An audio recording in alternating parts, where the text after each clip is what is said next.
This conference will now be recorded.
All right, good morning, everyone, or good afternoon, good evening, some places good early morning. My name's Stefan Recke. We're really excited to have you join the kickoff for our first day of the workshop for the Spacecom Entrepreneur Summit. We're going to give everyone another minute or so to log in, and we have a pretty exciting panel today, or group of speakers that are going to be presenting about their own organizations. And we have then some time for questions and answers.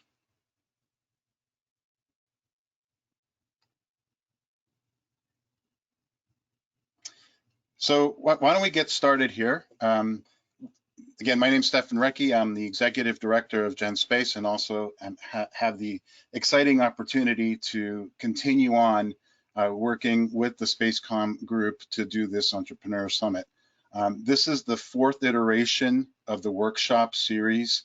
5 years ago or 6 years ago or so, we had a panel on stage with investors, and we had a panel the following year with entrepreneurs, and we decided to start this workshop series.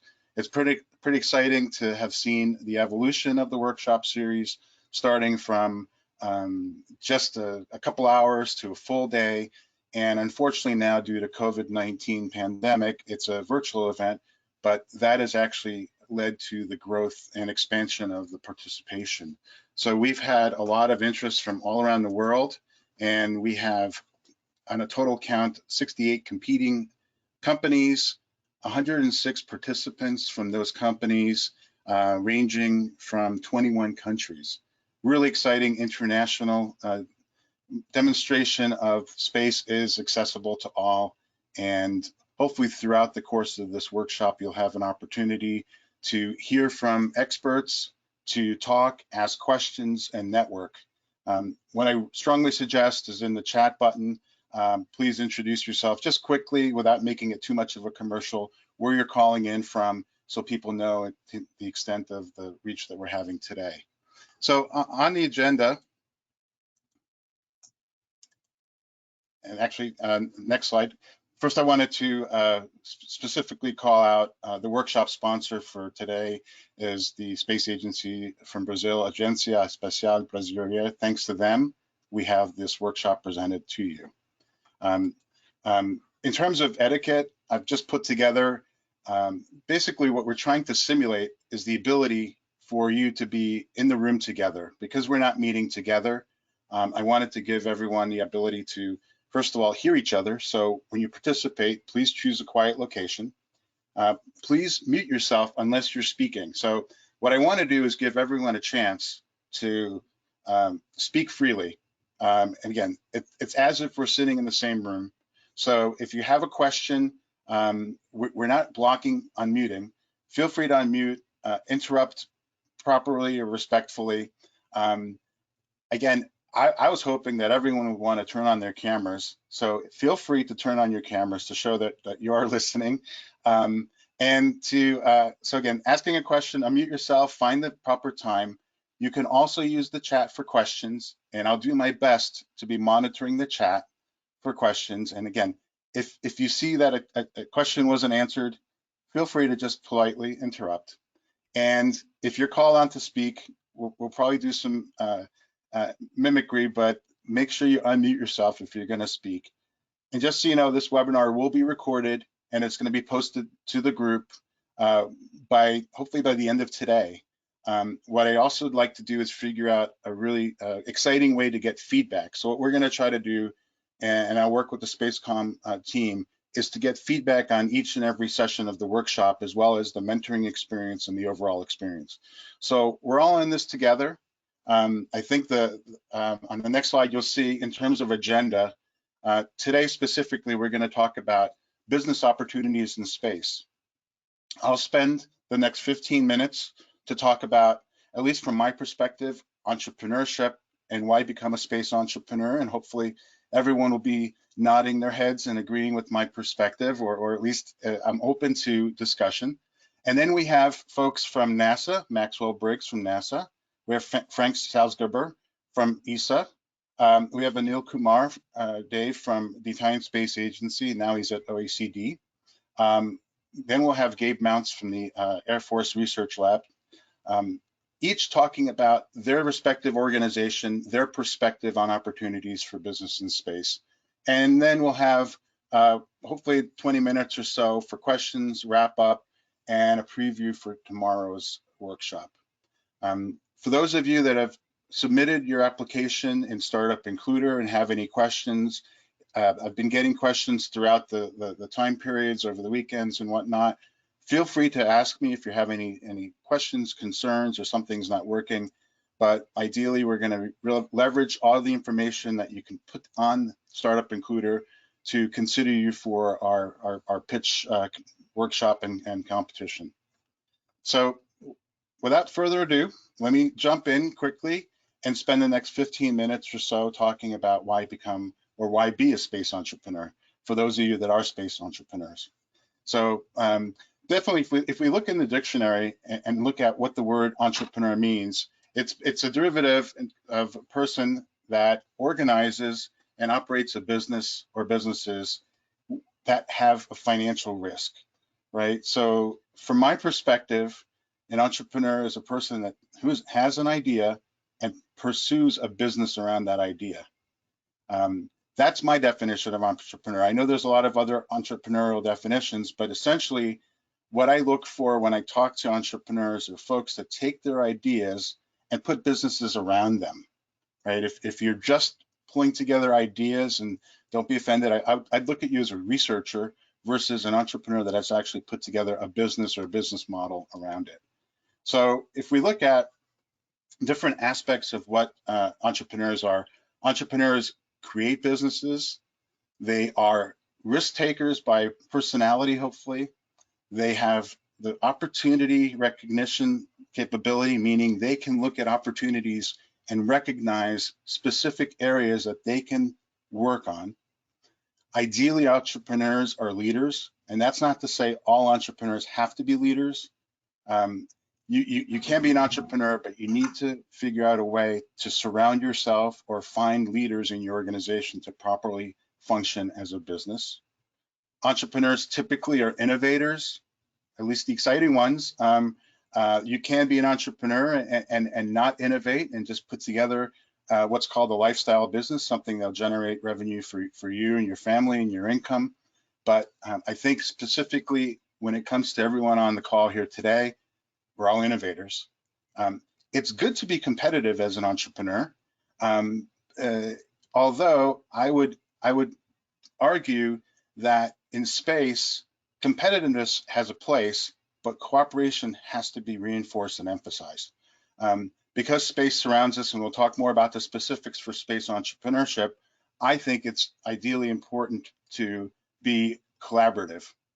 And last but not least on the list of entrepreneurs' attributes is motivation. Entrepreneurs should be highly motivated, self-motivated. They can be motivated by the problem they're solving or addressing the problem that they're solving, but the motivation has to come within. And that's one of the biggest challenges. How do you actually maintain that level of motivation? And we'll talk about the challenges of being an entrepreneur shortly as well. Again, if anyone has any questions, I'm going to try to make sure I have the chat window here open. I'm seeing a lot of greetings from all over, and so far no questions, but feel free. Turn on your mics, jump out and ask. So here's a slide I got from online, and it's kind of a funny representation of different types of entrepreneurs. And on top of this list, I would also add a particular favorite that I've seen is grantpreneurs. Entrepreneurs that are just going from grant to grant to grant and forgetting that at some point you need to generate revenue. So I don't think it's the greatest thing in my mind, especially as an investor, to work with grantpreneurs. So just be careful about where you think your sources of funding are. And the good news is throughout this workshop, you hear about funding, you hear about how to do pitches and how to do value propositions. So all those three big topics that we're going to cover in the next 4 days is going to be really important for you to put together your strategy of what kind of an entrepreneur are you and what kind of an entrepreneur do you want to be. So when we come to what drives entrepreneurs is first and foremost, I think in my list is autonomy. Entrepreneurs typically are coming from companies, maybe large companies or organizations that they've pulled together jobs from, and they want to be autonomous. So they want to have ownership in making decisions. Challenges that drive entrepreneurs are typically the problems that they want to solve or the skills that they want to really either show off or master. Creativity is another aspect of what drives an entrepreneur in terms of the desire to invent or the desire to innovate. So they want to be creative and exercise that. Perseverance, super important in terms of moving forward regardless of whatever obstacles you have, regardless of whatever failures you might have, just to persevere. The push for financial gain is something that I look forward to finding out about when entrepreneurs, what drives them, obviously the innovation side, but also the financial side, and how are they gonna realize their drive in terms of being financially successful. Recognition, the ability to really leverage the fact that as an entrepreneur, you're very visible in terms of when things succeed or fail. So entrepreneurs typically want that recognition, and they don't mind, and they appreciate getting praised for hard work. And then I put on here power and influence, basically the visibility and the acceptance that you're making things happen. So my short list of what drives an entrepreneur. Challenges. Again, if you can nod or thumbs up or whatnot, I mean, the first one is making less than normal salary. So typically entrepreneurs coming from industry or from large corporations, once they start running their own business, chances are their salary is going to be less, their compensation package, at least up front, is going to be less. And that's normal. And that's, again, from an investment perspective, we look at that. If the salaries are huge, something's wrong. The entrepreneurial isn't there. Because of that, the financial pressures of making less money might present a challenge. I'll say will present the challenge, right? So your lifestyle probably will change as an entrepreneur. As an entrepreneur, you should be good at everything you do that company does. I say good, you don't have to be expert or the best, but it's just like when you build a house and you hire a general contractor, the best general contractor is one that knows all the different trades that person's going to employ. So it's important to be good at everything, or at least understand everything. This will give you the best ability when you make the hiring or making the decision to have co-founders to find what is the best attribute, or what are people good at, or what are you not good at, so you can figure out how to complement the team. And then, to conversely, you can't do it all. So you have to understand that you need to find a team. Customers probably will frustrate you. Managing customers in the whole sales process, we'll talk about that this week. But the fact that customers will probably present challenges, and the important thing is to realize customers are important to you. So don't get frustrated, address whatever issues come up. And then when it comes to timing, I don't know, rule of thumb, just realize that probably things will take twice as long as you've planned, as well as you've planned, at least be ready to accept the fact that things might take twice as long. So, and it's okay. If or when things might even happen, right? A lot of the forces surrounding entrepreneurship you're going to find are outside of your control. So you have to roll with it or be able to address problems as they come up. And last but not least, the entrepreneur typically needs to take the blame, right? So it's not a good practice to blame your customer, blame your partner, blame whatever. Just take the blame where blame should be taken, and move on. You know, the important thing is to be able to figure out how to work well with others. So if we look at the benefits, right? So it's the freedom to work. You can work whenever, wherever, however. Hopefully you feel it's not work, it's something that you love doing. The work-life balance, you should be able to find some kind of a cadence that you can work and live and be happy. You should drive excitement, right? And that's the thing that should be contagious. When someone talks to you and you tell them about what you're doing, the excitement should just be oozing out of you, and they should feel excited just listening to what you're doing. And then the aspect of control, you have the ability to do, I say, what you like to do with whom you like to do it with in terms of control. I like to say there's a lot of have to do things in life, but as an entrepreneur, you get to do the things you want to do. Now, there's going to be the have to do things that are balancing in terms of running a business, and typically you'll find partners to do that. But just keep the excitement going, and make sure that at the end of the day, you make the most out of whatever your strengths are and skills. And I guess I should have added to this list is curiosity, right? You can be curious and explore, but again, you're running a business, so there's time to be curious, but be curious towards a focus of growing that business. I have just a couple more slides, and then I'm excited that I'll be introducing our guest speakers. So when it comes to space and space entrepreneurship, right? So the neat thing about space is, and I was told this by friends that are astronauts. So this is a quote. When you look back towards the Earth, it's also called the overview effect. You don't see borders, you don't see market segments, right? So looking back from space towards the Earth, you should see the global economy as a single market, right? That's such a rare opportunity as an entrepreneur to do something that you can address a global economy with whatever you're doing. Typically, entrepreneurs start very local, they start localized, and then they grow into bigger and larger opportunities or market sizes. As a space entrepreneur, you have the ability to really drive a global economy as your single target market. Pretty cool stuff. For those involved with resources or mining, right? So the nice thing is looking towards space, every resource we have on Earth exists in abundance somewhere in space.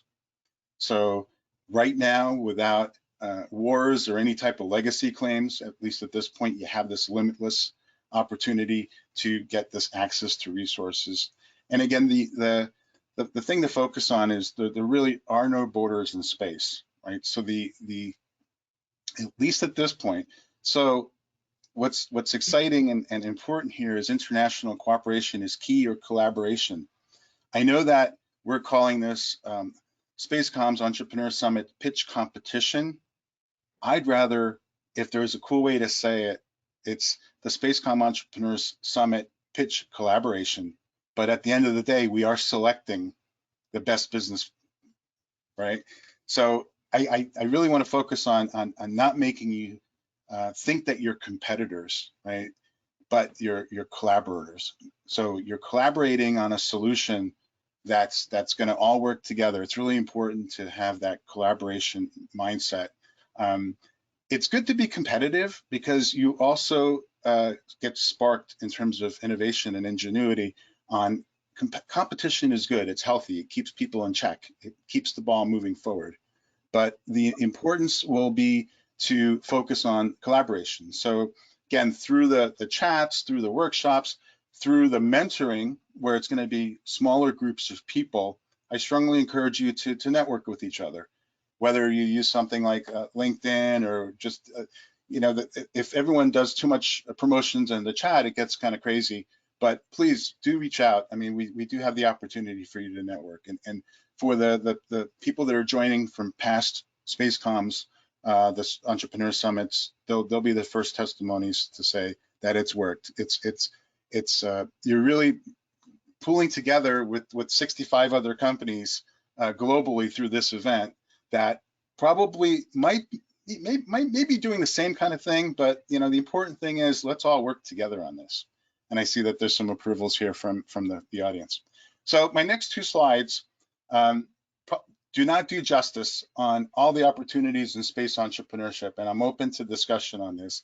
And hopefully the speakers for the rest of today's workshop will elaborate on each opportunity that their organization presents. But you can see here, we start with, in no particular order, on this slide, I pulled together opportunities in space entrepreneurship that are kind of nearer term.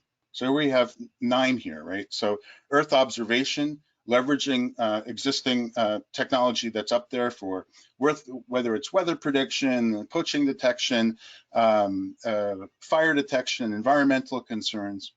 Space-based communications, right now we're using satellites to communicate. We're using satellites to do location, to GPS, from any type of an app that you typically would use on your phone is probably GPS enabled using technology based in space. Mega constellations, SpaceX is doing a great job at sending up satellites to pull together networks. STEAM education, basically the science, technology, engineering, arts, and mathematics. Right now, we're spending a lot of time, effort, and money and focus on next generation workforce. So there's a lot of aspects of space that are exciting for kids in lower schools, as well as education and degrees. I was just on a really cool open house at the International Space University this past weekend with their different programs, and we have folks speaking from Florida Institute of Technology this week as well. So there's the ISU is doing some cool stuff and again, I think very strongly that not necessarily it has to be people that want to be astronauts or go to space, but it's leveraging the fact that space can be part of education. Space tourism, we're hearing now folks that are buying private tickets to go up to space. Spin-offs from space, technology that's been derived in space that is being used on the ground. Food agriculture, different ways of growing food, and then microgravity space-based research. Next slide again. Well, Jackson, if we go to, this one. So we have in-space manufacturing, suborbital transportation, orbital debris, asteroid impacts, data centers, space mining, all the really cool stuff that is leveraging unique aspects of space, whether it's access to solar power, access to low temperatures for data centers to operate, access to different types of resources for different areas in terms of space mining and detecting asteroid impacts. So let me see, I just want to address a couple of questions here. Jules is asking about the total addressable market of them is a challenge for him. Any thoughts on how to address this? It's really figuring out what market are you trying to do, which one of these opportunities, and figure out what your business model is. And if you want, feel free to email me. We can talk more about that, and I can probably point you in some directions for market size. Let's see, and I think I've caught up with the rest of the questions. So is there a question? Feel free to just jump on, unmute. I think you're also answering each other's questions pretty well here. So that's pretty much my quick overview to space entrepreneurship, and hopefully I've put a segue in to the speakers that are going to be following me. I just want to make a quick shout to introduce Maxwell Briggs. Maxwell is joining us from NASA. He's the iTech Program Executive. And Maxwell, do you have slides that you want to present? I actually don't. I was just going to talk, if that's okay. Perfect. I am not a big fan of the PowerPointization of all communication, so I take whatever opportunity I can to ditch the slides and just talk. I love it. Thank you, Maxwell. Thanks for joining us. No problem. So I'm just going to quickly give you a little bit of my own personal background. I spent about 12 years as an engineer on various nuclear power systems for space applications, both satellites and crewed missions, and electric propulsion systems, anything you could use a nuclear reactor for in space. I jumped over at some point from the technical to the business side, where I've done efforts in regional economic development, SBIR, and now iTech. I manage the Aeronautics Research Mission Directorate, SBIR portfolio, and I am in the process of examining a strategy for NASA to implement a pitch day concept for their SBIR program, which would be related to, but not a copy paste of Air Forces. We are an independent organization. We have different needs. We have other mechanisms that we need to take into account, how we could best take advantage of some of the things that Air Forces lay the groundwork for. But I think that it's fair to say that lots of governmental organizations are looking at how they're going about attracting entrepreneurs and investors and leveraging the contributions of private investment and the incredible pool of talent and innovation that exists in the private sector. And so we are tasked with figuring out a NASA strategy for that, and me specifically. And then I also run the iTech program. iTech is not unlike the Entrepreneur Summit. We have a pitch competition. We release focus areas. We actually just had a call that closed on Friday. There is currently an open call at nasaitech.org. That one, the one that's open right now, is aero focused. Aeronautics I mean. So, but then on February 12th, we will be opening our solicitation for our large event, which we call our forums, and that will have both space and aero applicants accepted. So the iTech program brings together investors, NASA subject matter experts, including project managers and center chief technologists. Gets all of them in a room. They kind of go over the technology, the business plan, the potential NASA impact, where we would see that technology falling. Would we be a direct customer? Would there be other customers? Would there be partnerships with primes? Are you guys just stimulating a market that NASA is interested in, but NASA wouldn't be a direct customer of?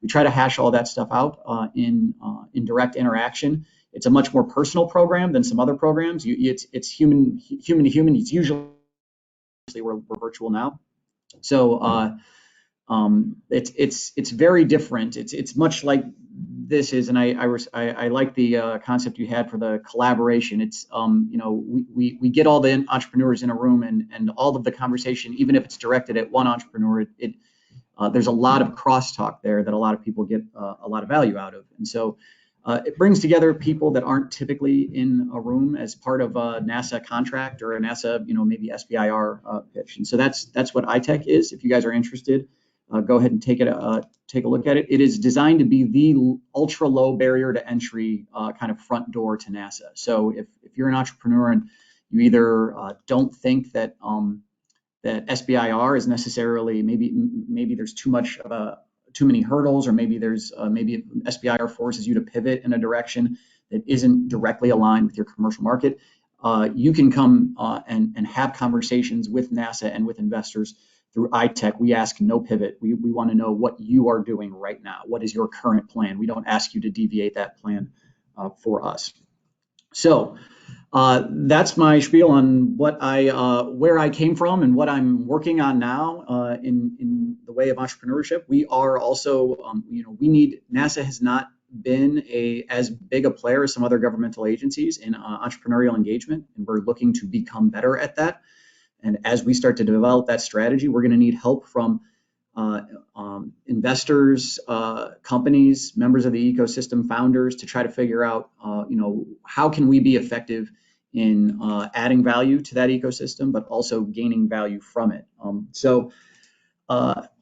With that said, I guess I'll go into just kind of talking about some overall views of NASA and entrepreneurship and how you guys can engage.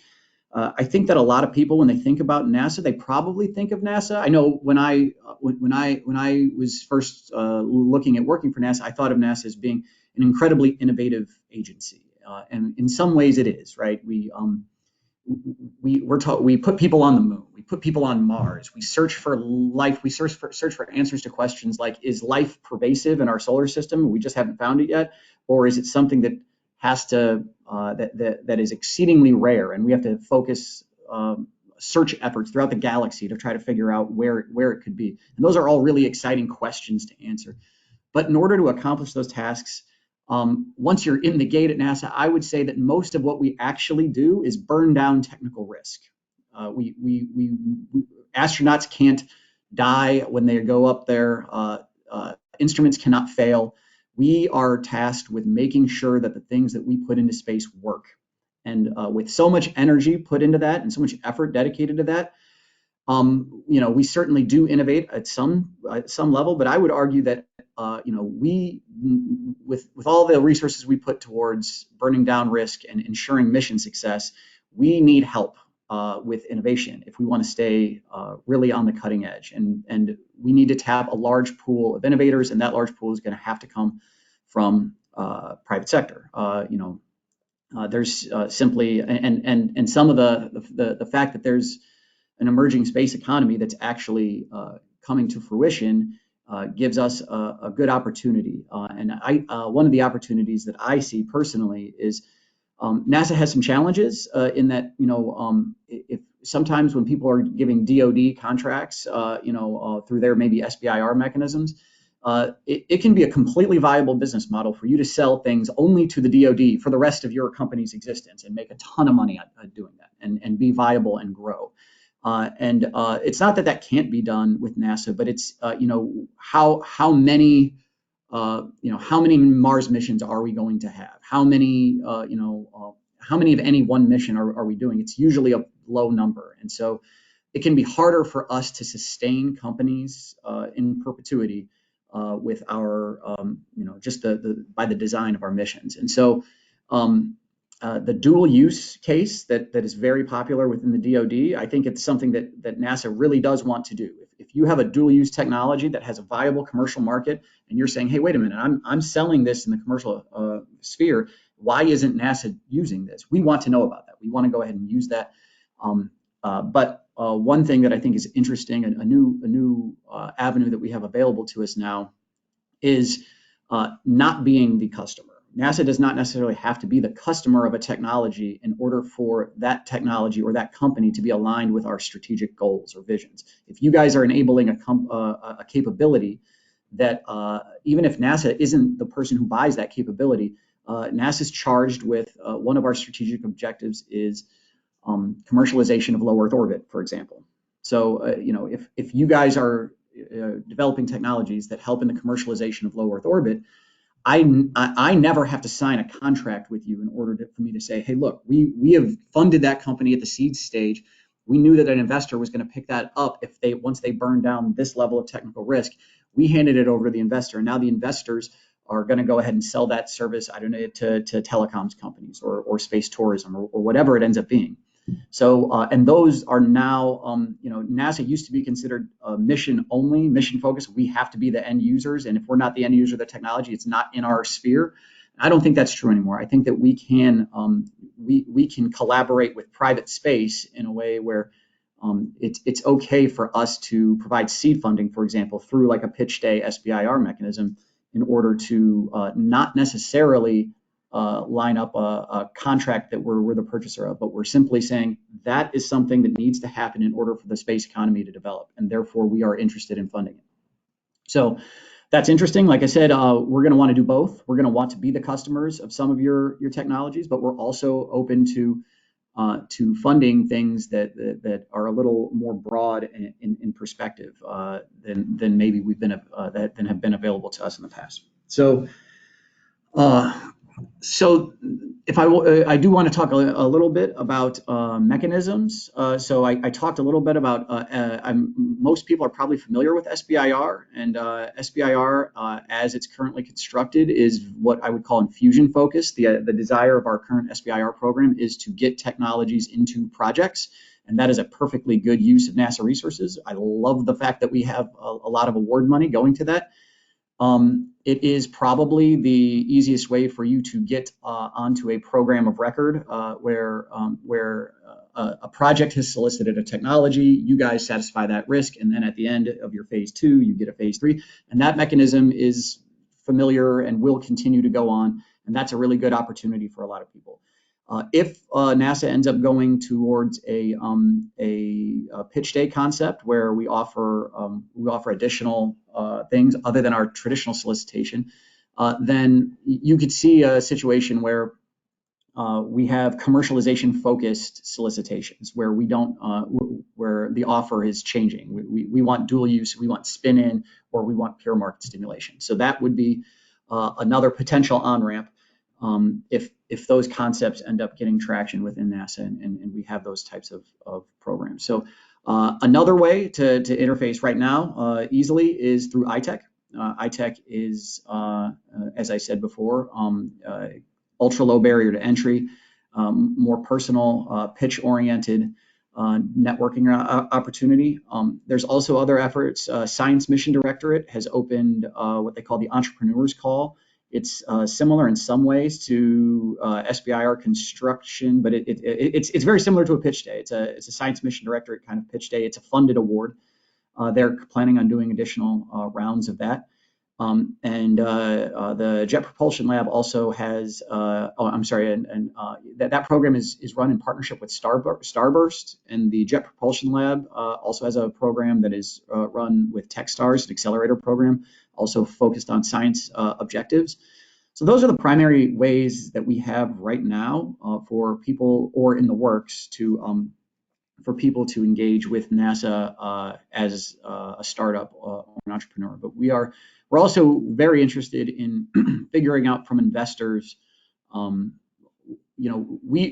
if we're going to do a pure market stimulation kind of strategy, then that has to be done in partnership with commercialization-focused investors. We're not going to be, if we're not the customer, we cannot fund it forever and ever and ever. So we need to also understand from investors, when we're putting together solicitations, we need to be putting them together strategically so that what we are burning the risk down on has real chance for follow-on investment from the private sector. So let me see. So I'm almost up to time now, and I wanted to leave some time for Q&A. So I think there's a question that says from Marcus, does ITEC support non-US companies? ITEC has in the past supported non-US companies. It does not currently. There are some complexities with there's two things. I mean, for one, going forward, ITEC is likely to be integrated into other awarded mechanisms and contracts that have funding associated with them. And once NASA starts funding contracts, it becomes very difficult to support foreign companies. Right now, I would say there's some procedural rules that, so since ITEC is not a funded award, we theoretically can, but there are some complexities in virtual environments with getting foreign nationals knowing who's in the room, quite frankly. And so there are some security concerns that have limited that recently. So it may or may not continue to support internationals going forward, depending on how we can control that. Do you want me to read the next question, Max? Or I see it in the chat. What if dual use for a technology is directly in a weapon system, not just a piece of commercial tech DoD is using? I'm agnostic to where comes from if NASA can use it. I mean, I don't. So NASA is a civilian organization. NASA is not going to develop weapons for anybody. That's just not going to happen. But you know, if there's a technology that the DoD uses for weapons that can enable an Earth observation capability or a trip to Mars or a remote power station on the moon, absolutely, all of that stuff is, and we work very well with other governmental organizations. In fact, some people don't know this, but your SBIR contracts are transferable across agencies. So if you get a phase 1 SBIR in the DoD and you think NASA can use it, we can issue a phase 3 SBIR based on the fact that you won a competition in the DoD. You don't have to recompete within NASA for that. So, and that happens frequently. It happens more the other way, where DoD sees our stuff and says, actually, you know what, we'd like that too. But it does happen both ways. So there's no issue with us taking a technology. I mean, we wouldn't buy a weapon and then put a sensor on it. But if you have a technology that happens to be useful, we're free to use it. I think we have time for one more question, Max. Okay, the last one I see there is, how about destroying space debris in space? No, how does track removal of it? So I don't know the exact, I mean, destroying is a strange word. Destroying usually means making something big into lots of small things, and making lots of small things is a lot of times worse than making one big thing. So the concept of debris removal is not something I'm an expert in. But it is definitely eliminating from. All right, so the clarification was eliminating it from orbit. That's definitely something that's a viable commercial market, right? I mean, launch costs have to get to the point where it's doable, but to whatever extent, I mean, that is something that NASA and several other commercial providers are going to be interested in. I don't know what agency is actually going to be responsible for kind of regulating the removal of that. I don't know the details, but if that's something that you could certainly find funding for in various NASA efforts focused on commercialization of LEO. Thanks, Max. How can people reach out to you? I think someone posted the website. If you want to post the site or some way for folks to know more about. Yeah. So NASAitech.org is the iTech site. We can say sbir.nasa.gov is the SBIR site.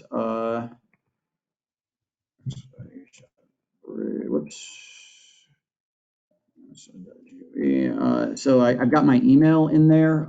If people are looking for to give me some input on maybe where NASA has fallen short on entrepreneurial engagement in the future, where we could do better, or if you're just looking for, hey, I know I've got an idea that NASA can use somewhere, but I'm not sure where to go or what to do. That's how to get in touch. Thanks so much, Max. We're right in time. Appreciate you taking the time to meet the crew, and hopefully everyone is as exciting as your talk was. They're excited to take next steps. Next, we have Frank Salzgeber, and he's joining us from Europe, from the European Space Agency, Head of Innovation and Ventures Office. Frank, feel free, do you have slides, or do you want control for the slides? Yeah, that would be great. Okay. Jackson, if you can enable the magic button for Frank to show his slides. Thank you for joining us today. Also, hello to everybody, to Max, and also to the hosts, of course. So let me see if I can share my screen. Okay, let me see if I have the magics. Otherwise, you have my presentation. I think you downloaded it. Huh? Okay. We'll make sure. I do not have the. Let me see. Again, this is a very we're making this very casual, so no stress. This is but this is with stress we're used. Aren't we? Every entrepreneur has to. Let me see. I have to only grant access to my camera, and I cannot even complain that the Mac is complicated because I was working for Apple until 2000. So, but don't send me any complaints. I don't have stocks anymore. And so I'm speaking already. Okay, I have to restart GoToMeeting. Maybe Stefan, you can you put my slides on? Would be that working? When did you send me the latest slides, Frank? WeTransfer. Let me make sure. If you have it. I am looking right now.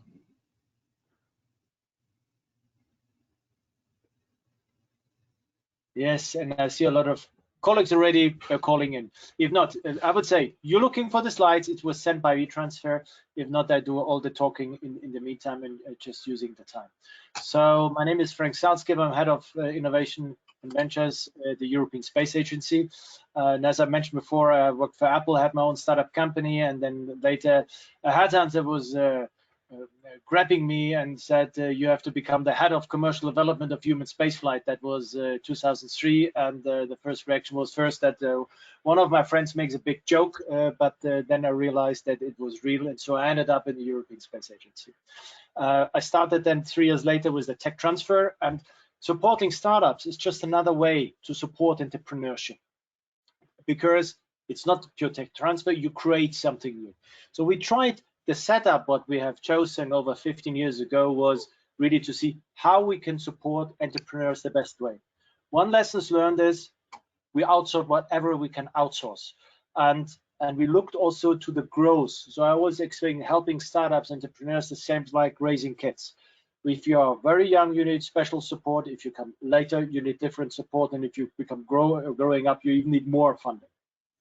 So when we look into the innovation funnel, we support already the idea generation, which are innovation prizes. When we have later slides, I'll show you that. This Galileo Master, Copernicus Master, InnoSpace Master, which is going to spin in, Act in Space, and. So there is a lot of creation of new ideas also coming from the outside in all the fields. And I see here, downstream and upstream, doesn't matter if you build rockets or you make an application. I don't care, because it's the entrepreneurial spirit which counts, and the business model, and not only the technology. And we help to create these ideas, and then it comes something which we're very proud, because when I'm looking over at the moment, we're running the world's biggest entrepreneurship network. By end of the year, all ESA member states will have a ESA Business Incubation Center, and we will support startups there by sheltering, business support, technology support.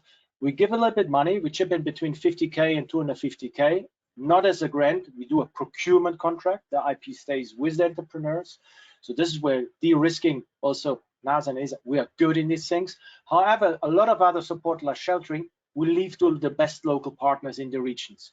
For example, SDFC in the UK, the Luxembourg Space Agency, which we just signed a deal, but also ETH Zurich, which is one of the best universities we have in Central Europe. We give business coaching, and we give also the access in this stage to our address book, which is all industry, from oil and gas to BMW to Linde to Continental, does not matter.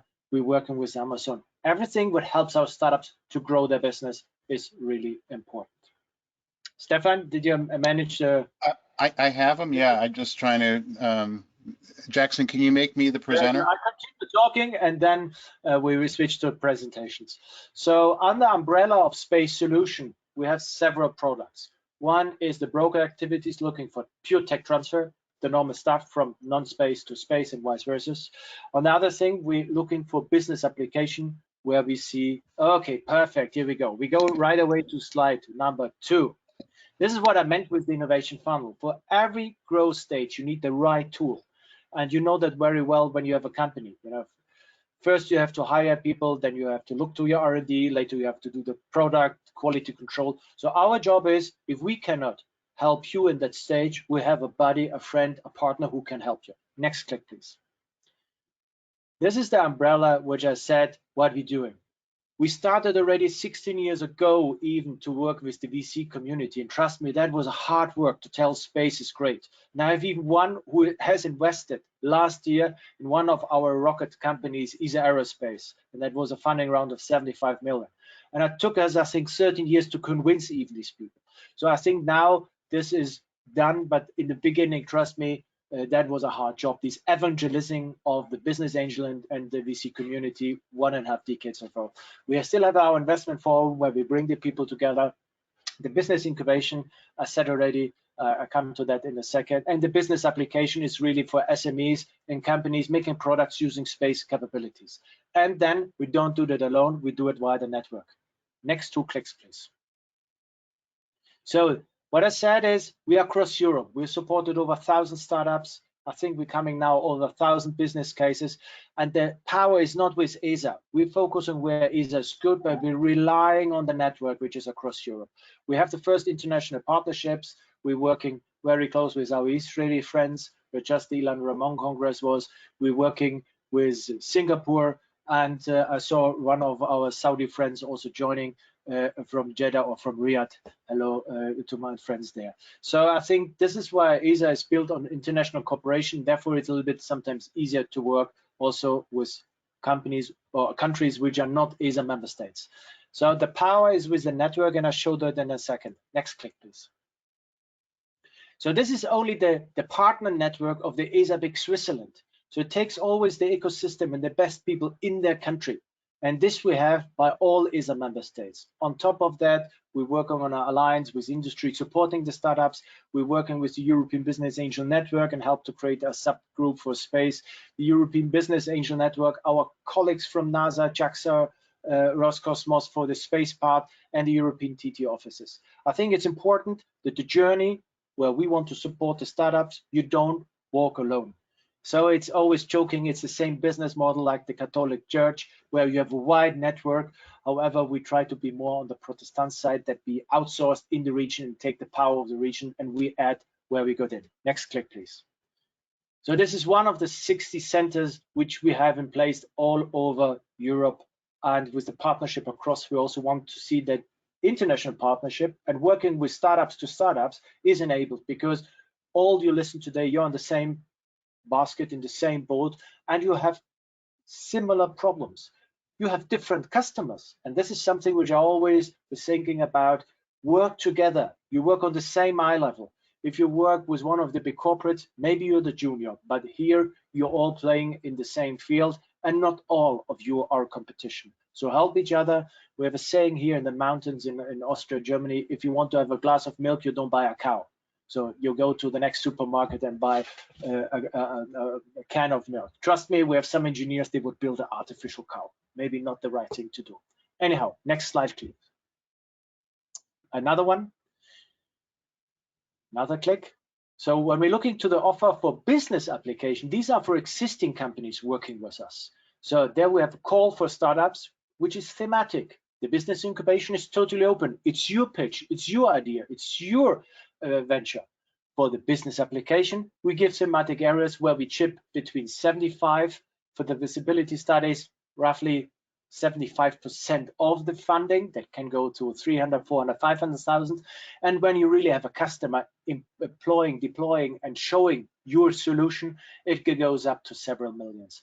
This, of course, you have to be registered in one of the ESA member states. It depends a little bit with the support of the member states. Next click, please.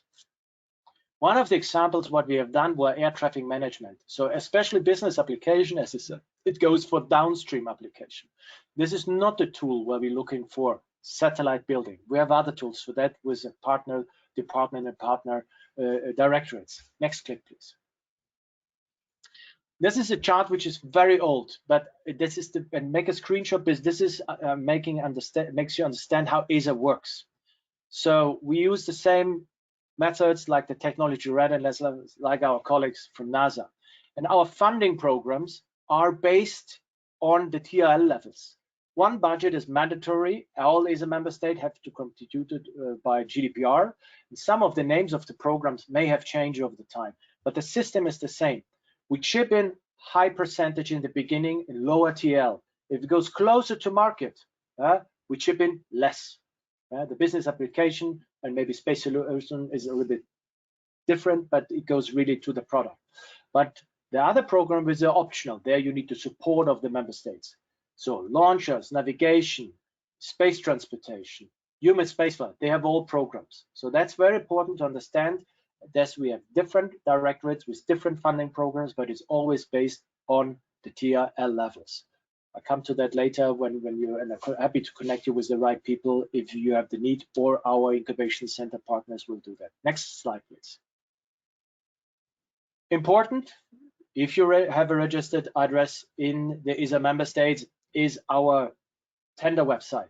So it is ESA Star. Just type in doing business with ESA, you will go direct to this link. The SME office is supporting the SMEs. However, there are other programs.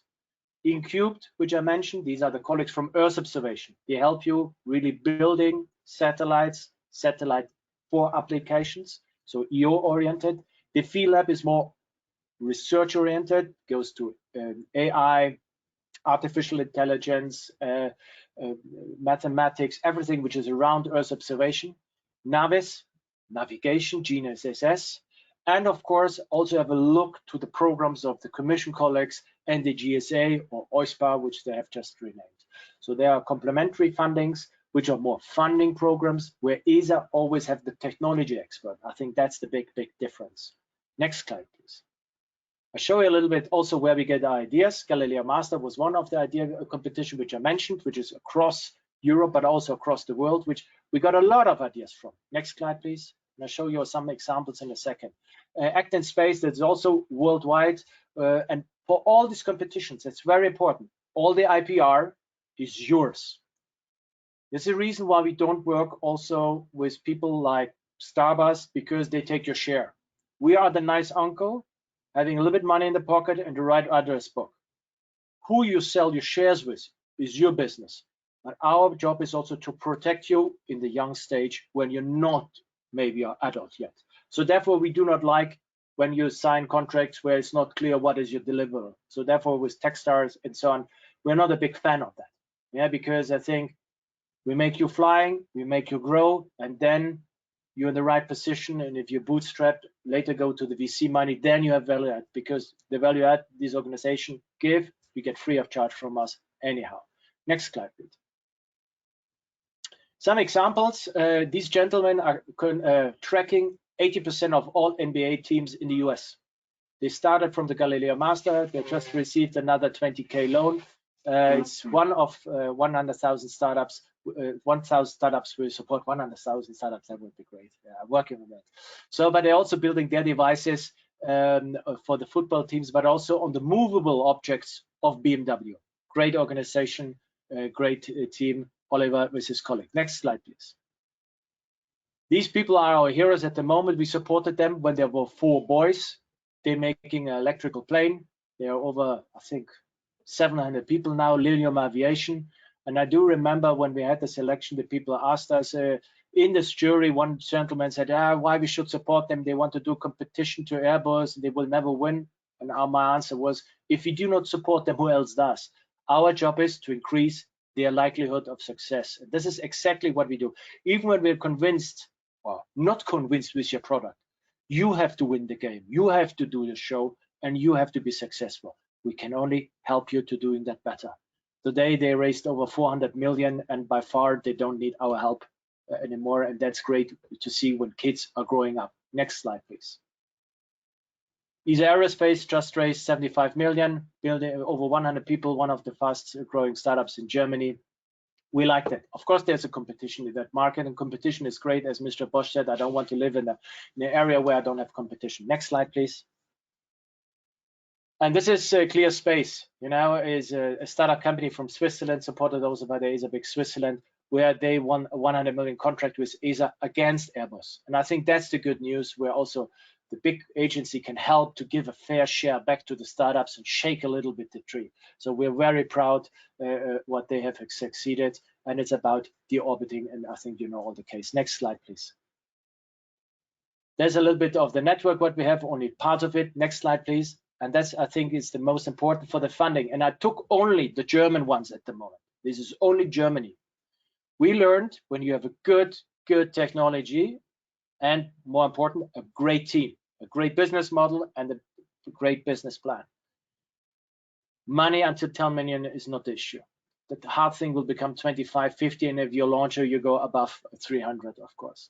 So there are a lot of good stories at the market around, and there was never more money available and never more support by the VC and the industry. So that is, I think, the advantage you have. Next slide, please. So entrepreneurship is not a sprint, it's not a marathon, it's a decathlon. You have to do a lot of things, and these decathlon, we want to support you. Next slide, please. And this is only advice you have. If you become a big company, find this position, who is the chief development officer, who really question things, because you don't have to be 3 hours quicker than your competition and the big agencies. 3 seconds is good enough. So question the things, be smarter, and then I think there was never a better chance, and it's the decade of space. We click the last 2 slides, and that's it from my side. So everybody can reach the stars. Another click. You just have to add space. Thank you very much. So a little bit time for questions, and then I hand over back to my colleagues. Does anyone have any questions for Frank? Frank, I love your slides. That's great. I love the kid. Is that someone you know, the kid on the ground at the end? I had my kids first, and my wife said, "Do you have enough kids, your kids in your presentation? So this one you buy officially at least." I love it. I love it. Well, please ask Frank any questions you have, please, and you have Frank's contact info on that last slide. If not, Okay. LinkedIn. Thank you very much. Frank, first of all, thank you because you referred me to SES in Austria. My name is Victor from Vesmir Project. Yes. Yeah. So basically, I was wondering now if we have a company registered in EU member state, can we work remotely because of this COVID situation, and because it's a better position to work in, for example, in Serbia for this kind of project? But I tell you, Victor, it's very easy. Be honest. If you say we never come to Austria, don't apply there. Then we see what I think I have the next couple of weeks, even a call with official from Serbia to see what we can do there. So our job is first to give you a helping hand. Yeah, our job is not to move companies from A to B. I'm not an investor from the valley which moves people and brains. So we help you, and the decision is with you. I think the people and Martin in Austria is open. When you say, is there another alternative to do? Let's see. Austria would be the next member state in that area. So I think we always try to find a solution which is fair. Most of our startup companies are remote. This was, I think they were super quick to adapt to the COVID crisis, then the partners and then the agency. And I see another question. Was that okay, Victor? Yes, thank you.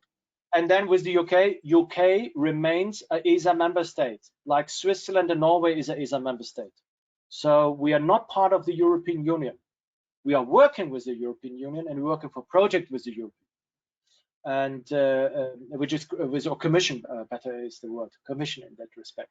That's fine, but the UK is a strong member state of ESA. Can I ask a quick question? Sure. Hi, Frank. Yeah, thanks for that presentation. It was great. It's really exciting stuff that you're doing in ESA. We're a member of the ESA Ireland on some of the work that we're doing for crop forecasts in Africa.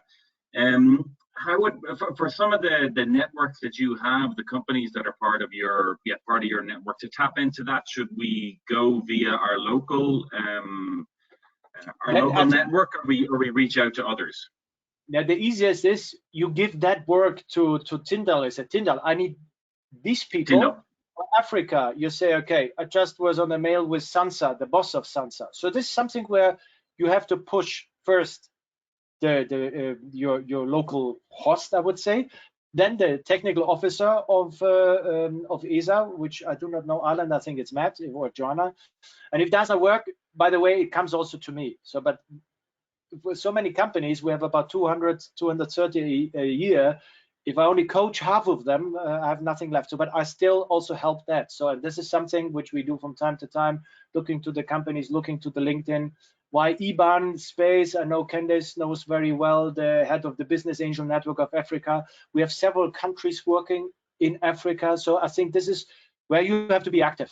It's not that it falls in your desk, but I think by sure we have 10 cases which you have to which you can use to find better customers and contacts there. Thank you so much, Frank. I really appreciate taking the time, and hopefully, if anyone has any questions, feel free to reach out to Frank. Is it okay to send out your slides in PDF format to the group as well? PDF, yes. Okay, we'll do Cool. that if anyone needs it. Thanks again. Have a great afternoon, evening. Thank you so much. Success, and see the best cases in 2 weeks. Awesome. Looking forward to it. Thanks. Great. Thanks, Frank. Next, we have we have Anil Kumar Dev from the Italian Space Agency. And Anil, I'm really looking forward to your talk as well, and I'm sure you're going to wow everyone. So you have the floor for the next 20 or so minutes. And I think, Anil, you're going to be using your slides. Is that correct? Yes. Jackson? If you can, if Jackson can give me, yeah. Okay. Okay. Can you confirm you can see my slides? I can see your slides, yes. And okay. If anyone has issues, I think someone mentioned that they couldn't see the slides, Frank's slides. You have to click down the look who's talking up in the middle and the top, and that you should be able to see that. Great. Good, Kathy. Good. Go ahead. I know you got the floor. Thanks. Okay. Thank you so much. So good morning, good afternoon, good evening, maybe a good night even to everybody. You know, it's always easy speaking after Frank because you know he gives a lot of information, so it's making life very much easy for the speaker coming after. So thanks, Frank, and happy to see you. And by the way, just a personal message for Frank. I hope your house is okay, because I read that you had some problems related to the weather. Okay, so Stephen asked me to speak about this, you know, this specific topic on impact opportunities in space. So I decided to basically to do what? To try to see if we can maybe have some impact in space or in non-space, just having maybe $6 million in our pocket. So the challenge is a $6 million enough maybe to have some good impact in space?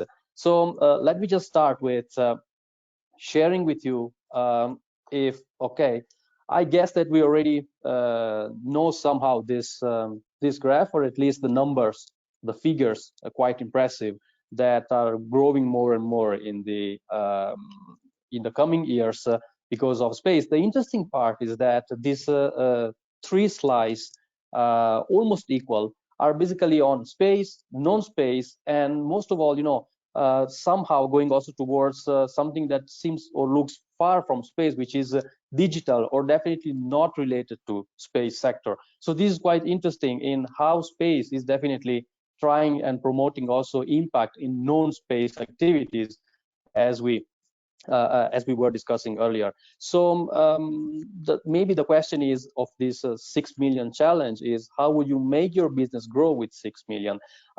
What I have witnessed so far, by the way, just apologizes, I didn't mention, I didn't introduce myself, but till December, I was the head of the Innovation and Technology Transfer Department for the Italian Space Agency. Now I'm in charge of the ASI team at the OECD, so at the Space Forum, and again, one of the open innovation expert in the agency. So in my experience, I've seen two different maybe approaches from Europe and United States on how you would make your business growth with this $6 million. There is an interesting study, but I'll come up later. But I will start with the United States. The studies from ESA, by the way, from European Space Agency, on how much $1 or €1 put in space raises the impact of about $5 or $6 or €5 or €6 in non-space sectors. But as said, trying to see what the €6 million or $6 million, sorry, could make in United States, definitely, you know, in US, maybe you definitely start thinking at some moonshot project, some big project, something like okay, I want to find my new unicorn. I want to I want to think big, and definitely you think on big investment, maybe on a smaller number of investment, but with big entity and big quantity. I take big risk, and this is just an American view. Or definitely I have big expectations, but if everything is succeeding and going well, definitely I might have big revenues. So this is definitely one of the let's say American approach, also because if you look at the next coming missions like the lunar gateway or all the big missions to go to moon, back to the moon, and then go to Mars, so there are a lot of opportunities. So definitely maybe $6 million are a bit a less amount of money. In fact, if you look at I hope you can maybe read this interesting chart. If you look at the non-space investors or the non-space, let's say, entrepreneurs who entered the space sector, you see that are all wealthy people who have a lot of budget. So they expected to spend definitely much more than 6 million euros or $6 million in one space venture.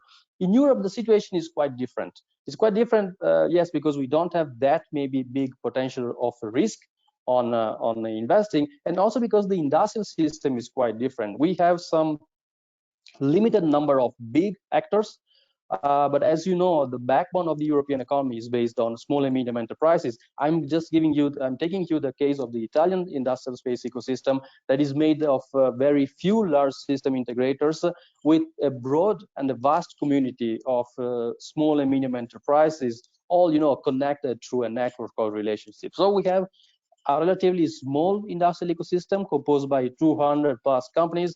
Most of them are, like Europe, are all SMEs, so small and medium enterprises, and with a considerable small amount of turnover. But if you see, they are localized in different areas in the country, but we are still somehow lagging behind in front of the newcomers countries in space, because we are still very much linked to the manufacturing, so the upstream sector, and still less on the downstream. So this means that we might not taking chance of catching in a very fast way the opportunities from upstream, midstream, and downstream. But the interesting thing is that we have a lot of small entities, small organizations that are now entering more and more in non-space related business that is using space data or space technology. And this is something very new and very interesting, and maybe is an heritage of, I suppose, the old economy, but what we have. So the challenge definitely maybe is not in how much money, but is on finding new business opportunities in space. And this is also what we are doing and what we are attempting, putting down some tools also at the Italian Space Agency.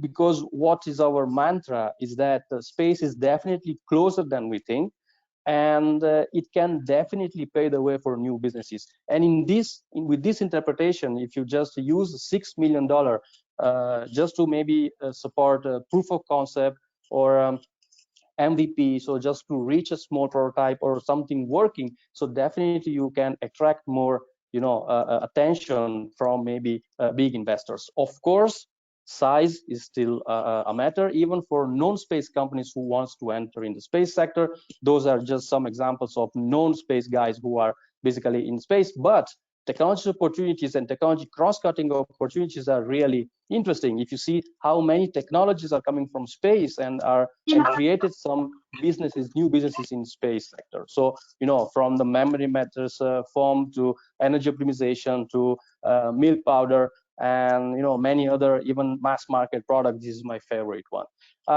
But the interesting thing, and this is what we are witnessing also in Italy, is the vice versa. So non-space to space. Those are some examples of non-space technologies developed mostly, apart from just one, which is the driller, but the other one are all developed by small and medium enterprises who created their own spin-off and startup on space sector.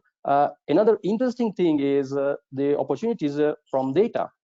We see in our ESA BIC the Italian chapter, the Italian node, we see a lot of applications coming down from not only the big data opportunities, but also from the potential of one small device to tackle all this data. So we see more and more new economies coming out, new branches of the economies coming out, like economy of shadows. So using the shadows and the images from Earth observation satellites, like the economy of position. And believe me, this is something that is not brand new, because it's already have been in the market since quite long, with some applications that were using this, like this one. And definitely a lot of opportunities we see also in a brand new market, one of the three slices of the global numbers we have seen before, which is the digital twin, or for instance, the new opportunities on new startups on different topics like ergonomics, UX, comfort, user-centered design. This is just an image of the three cockpits of Apollo, Shuttle, and Dragon, and you see how, you know, difference is not in terms of only the technology adopted, but also in terms of the usability. So those are even competencies and services that can lead to a new, brand new, even market and new business. This is just one of the video of the Crew Dragon. You see even the little Baby Yoda. So if Baby Yoda is there, I must show you this just to be fair enough. But you see there are a lot of new maybe opportunities also on technology coming from space to down to Earth, or vice versa. You see there are plenty. We don't have time, but in the competitions we also promoted some are competitions also mentioned by Frank. We supported also the cross relation between space and non-space, and also with some, you know, particular and new initiatives. Those are, I just showing you the three startups we supported very recently. And as you can see, there are not only space technology, but there are just a cross somehow matching between technologies that are from completely different domains. Last but not least is a big program we started just a couple of weeks ago, which is leveraging on the Artemis Accords. We are the first country who signed the Artemis Accord protocol with NASA. So leveraging on this program to do what? To support also the non-space companies entering the space sector with some different activities, like a joint research lab, like what also is supporting also somehow the SBIR, so joint private research lab, like cross-competency research centers, like proof of concept, so supporting proof of concept with small amount of money, but just reaching, as I said, the MVP, matchmaking also with the national public funds. So we are also leveraging this, and this means that space can also make impact not only because of the money and because of the budget, but also maybe because on other aspects. My final point will be on, I will not go into details, but I just want to point out how space could be definitely a vehicle also to face the current SDGs. I made just a small research. If you look at the description of the 17 SDGs, you see that 31 times there is the occurrence of the word technology, and 17 the word innovation. And space tech definitely has a lot of technology and can definitely generate a lot of innovation. So many ways, just in a nutshell, many ways to catch opportunities in space as impact. 6 million can be too much or too less. What I would do, it's like a sentence of, like Miss Universe contestant. So I will use deep space technologies to benefit humans and contaminate space and non-space. But definitely what we are trying to do, what we could do with this $6 million is support proof of concept to validate that seeing is believing. I just conclude because I discovered that with $6 million, United States already made a proof of concept. So many years back on how space technology could benefit life on Earth. And I will leave you with this motivation. Thank you so much. Thanks, Anil. That was just a wonderful journey you took us through. Does anyone have any questions for Anil? Please feel free. Throw them in the chat, turn on your mic or turn on your video.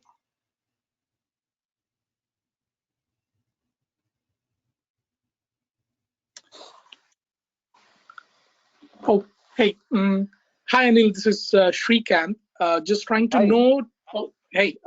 Sorry, I'm still on my uniform. Again, the lunchtime, same stuff out there in the active duty until December out there.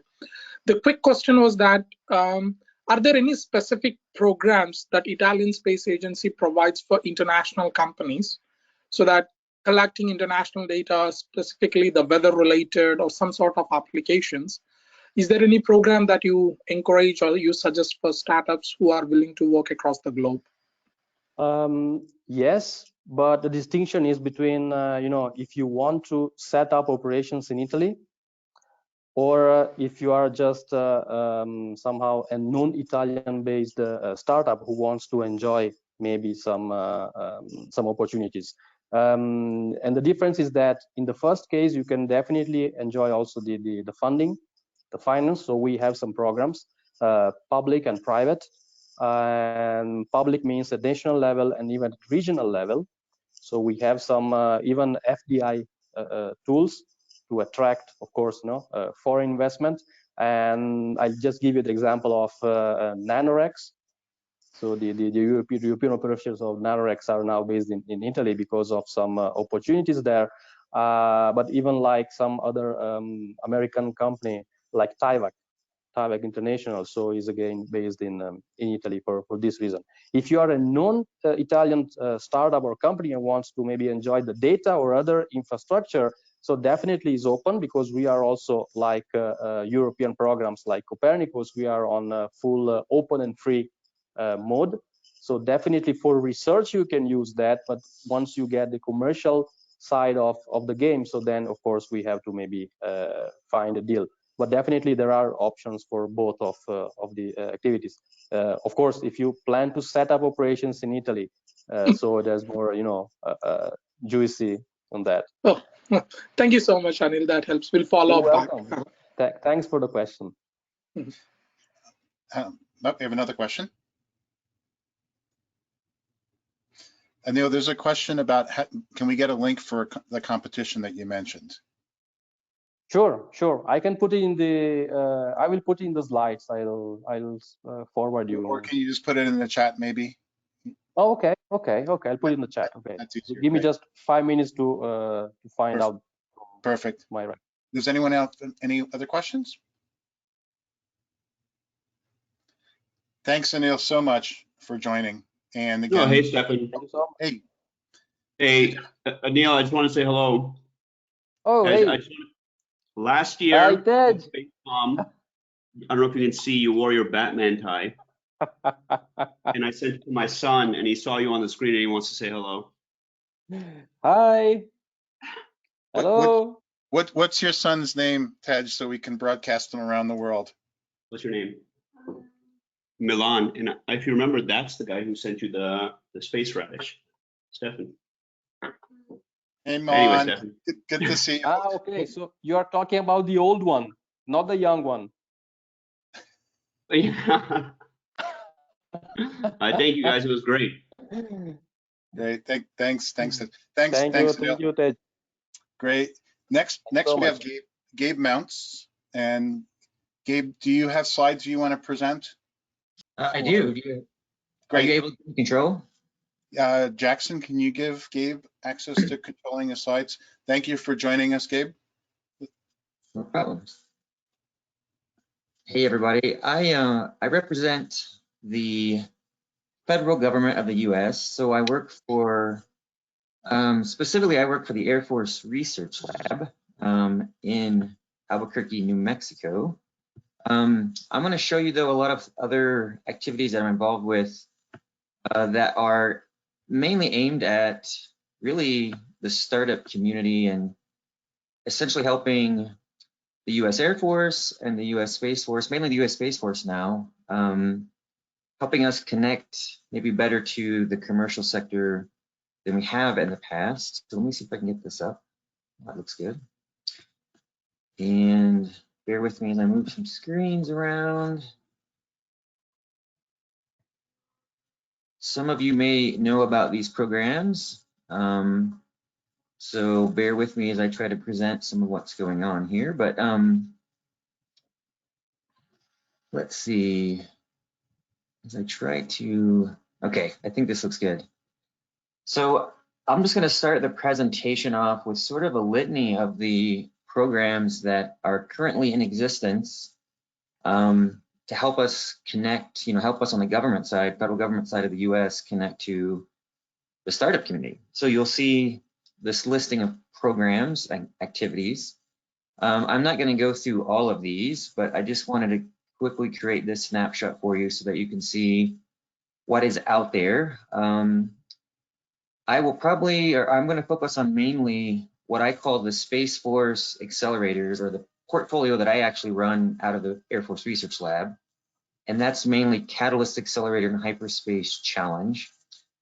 I'll also show you a little bit about this SBIR STTR program, which is hopefully give you a little bit of sense about how this new program is operated, or how the program has changed and is operated now under the Air Force and the Space Force.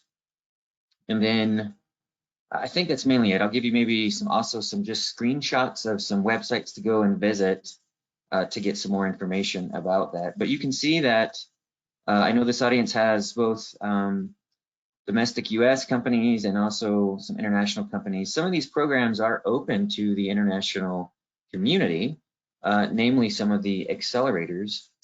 So I'll go through that in a bit and then tell you how the accelerators are actually connected. There's not a formal relationship, but they are connected to the SBIR program, the Small Business Innovative Research Program.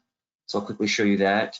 That transition between the accelerators and that program is where we start to see the ability for international to not participate. So I'll kind of go through that, but I'll just kind of go through some of these. I wanted to keep this up here just so you can see how the maturity of both the company and the technology, what each of these programs is doing when it's trying to address that.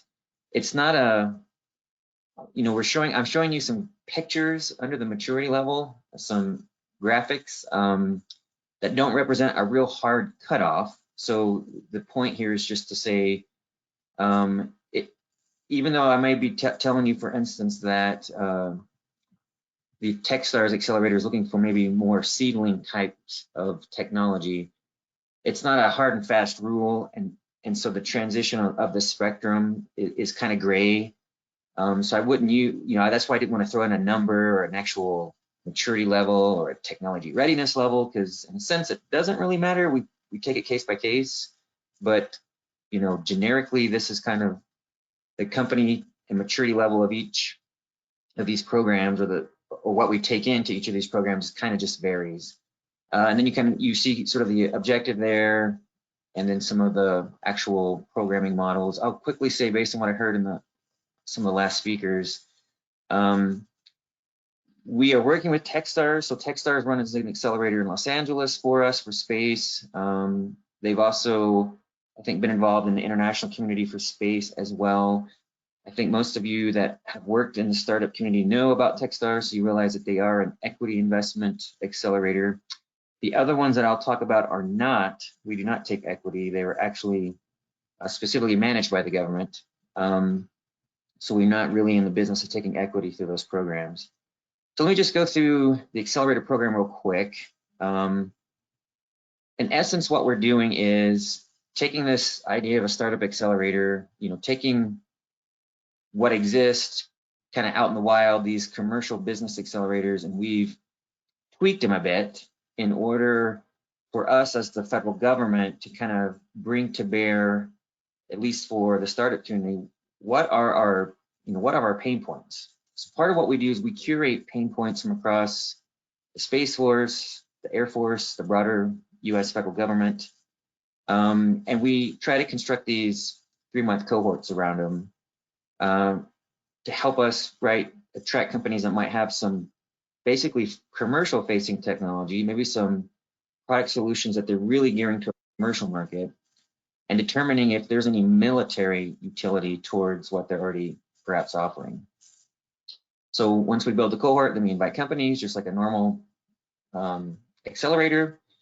This is kind of the gist of what it looks like in a pipeline, but the 2 accelerators we actually run is slightly different. So I'll give you a little bit of difference. The the two main accelerators I'll talk about are the Catalyst Space Accelerator, which is in Colorado Springs, and the Hyperspace Challenge in Albuquerque. The Catalyst Accelerator is it's more akin to a real business accelerator. It has some of the same curriculum that you might find in a normal business accelerator, in that it's focused on lean startup methodologies, business model canvas to some degree. We do bake into the curriculum then also connections to these government use case holders, these pain point, sponsors, if you will, so that throughout that process you get to have a company gets to have a little bit more connection to ferret out what is this problem set that the government has kind of brought to bear here. It typically, when it's not COVID times, it typically is in residence, kind of a half-time in residence model. So for 13 weeks, about half of that time, every other week, basically, you would spend time in Colorado Springs at the Catalyst campus there in Colorado Springs, kind of going through the curriculum with the other cohort companies.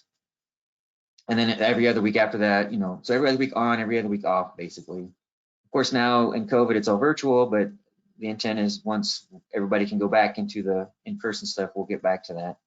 The Hyperspace Challenge is, it does have challenge in the name, and that is sort of a misnomer.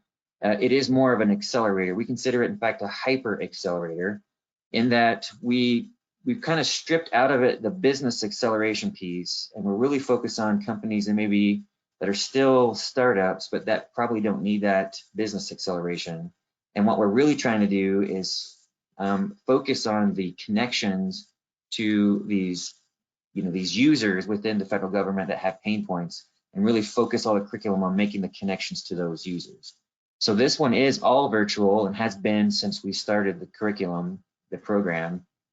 What usually happens then is after you have some interactions through a virtual nature for companies who are invited in, they then go into some more intensive interaction sessions, if you will, towards the end of the program. And a lot of times it will culminate in an in-person visit to Albuquerque.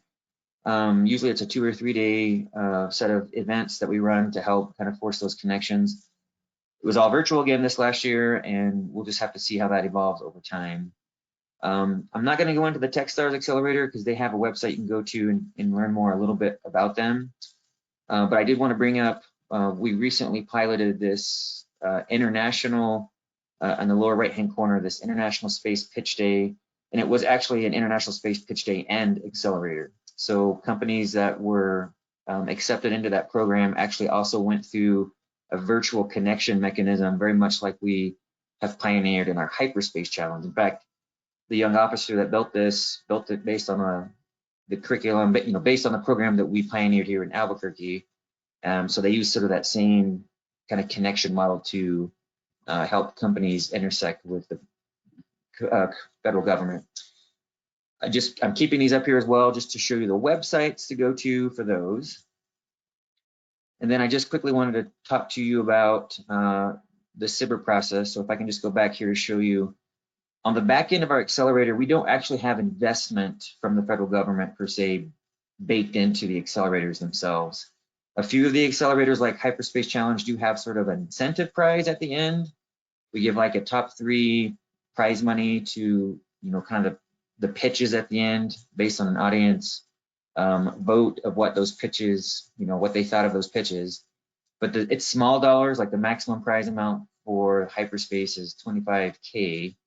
But what we are trying to do out of the back end of these accelerators is help line you up for this small business innovative research program that the federal government runs. And in this case, the Air Force's version of it. So in this case, I just quickly wanted to say the new program is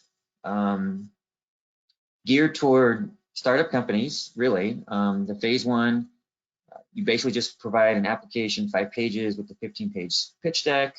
The awards are only $50K. It's meant to be sort of like an accelerator where you're using that $50K to do some customer discovery in 3 months. And then if that customer discovery works out and you find some real traction with the government end user, then that can help pull you into a phase 2 award, which is about $750K over 15 months. Here's just some quick overview of kind of some of the things that they are seeking in that. but rather than kind of bore you with those details, I'll go to the website. So this is probably one of the best places to go to find information about this SBIR program. The topic is, there's no topic basically. In the past, SBIRs usually have a series of topics you can apply against. In this case, the Air Force has gotten rid of that and it's just open. So anytime you see an opening, there's usually 3 cycles per year, spring, summer, fall, basically. You can apply just about any time one of those cycles is open for application. So this website tells you a little bit more about that.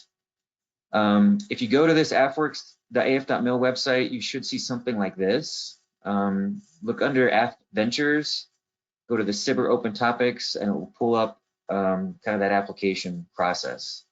Also on this website, if you're really interested, there is a place for you just to identify yourself as a company that is interested in providing solutions to the Air Force and Space Force.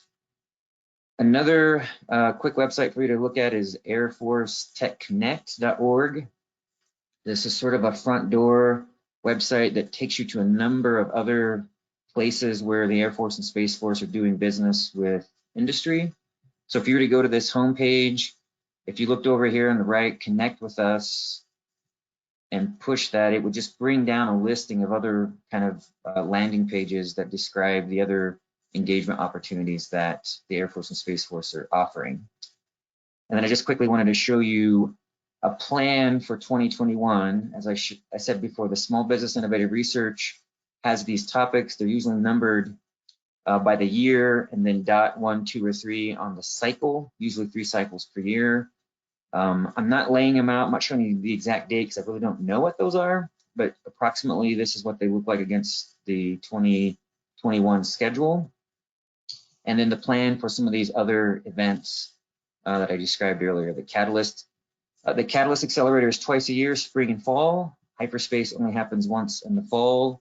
Techstar Space Accelerator happens usually in the summer. And then if we go forward with another International Space Pitch Day, it might be one fall, one spring. So we're still working on that.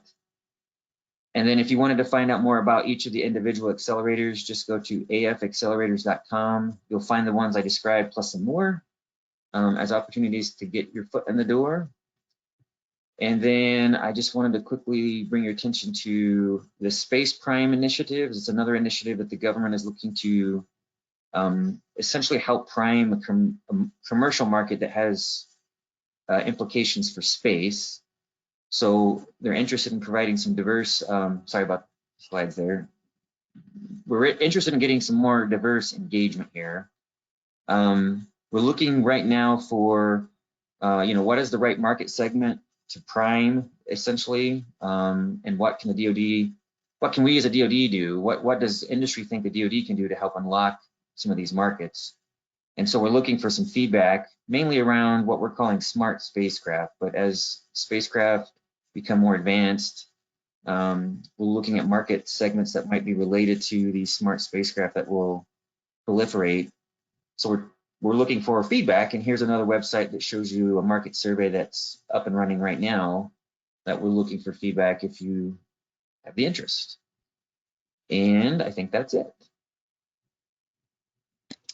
Any questions?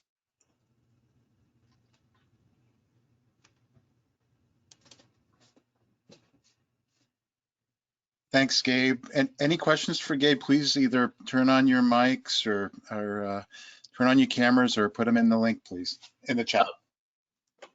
I have a question. Sorry. Oh. Go on, James. Oh, wait. Thank you. Gabe, would you highly recommend going through one of these accelerator programs first or establishing some sort of presence before applying for an SBIR program? It seems a little difficult to get the Air Force and Space Force's attention just kind of cold calling. So if we were to do something like Hyperspace or Catalyst, would that improve chances of our company winning an award or winning one of those awards?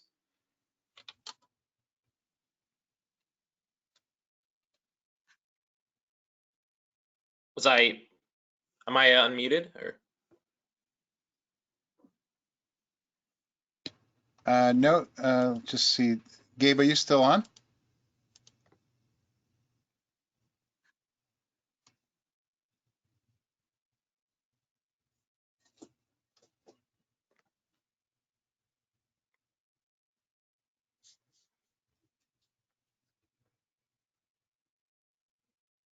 We might, Gabe, did we lose you, or you're still on the connection?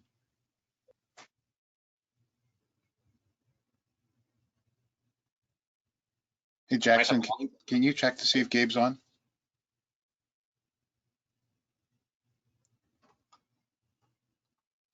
I think you're muted still, or